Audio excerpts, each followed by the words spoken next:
ఒక చిన్న చేప ఒక పెద్ద చేప ఉంటుంది. అయితే పెద్ద చేపకి బాగా ఆస్తుంది, చిన్న చేపకు ఆస్తి ఉండదు. ఎందుకంటే చిన్న చేప పెద్ద చేప పెద్ద చేప కింద పనిచేస్తుంది. అయితే ఏం చేశారు, పాపం పెద్ద చేప బాగా టార్చర్ పెడుతుంది. ఎన్ని టార్చర్లు అంటే ప్రతి దానికి టార్చర్ పెడుతూనే ఉంటుంది.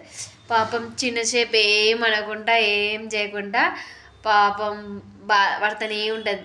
ఆమె ఎంత టార్చర్ పెట్టినా ఎంత భరించినా చేప పాపం చేప బాధపడుతూనే ఉంటుంది, భరిస్తూనే ఉంటుంది. పాపం చేప తిండి లేదనేసి ఎంత కొంచెం వెనక ముందు పాపం దానికి ఏం లేదనేసి భారంతోన ఇంకట్లనే బాధపడుతూనే ఉంటుంది. సంవత్సరం కొద్దిగా పనిచేస్తూనే ఉంటుంది, బాధపడుతూనే. ఒకరోజు చిన్న చేపకు పెద్ద చేప మీద కోపం వచ్చింది.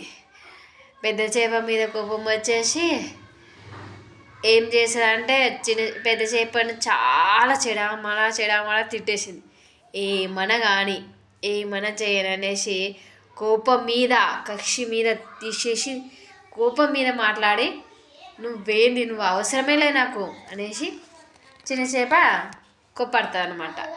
ఇది ఎలా ఉందో చెప్పండి ఫ్రెండ్స్.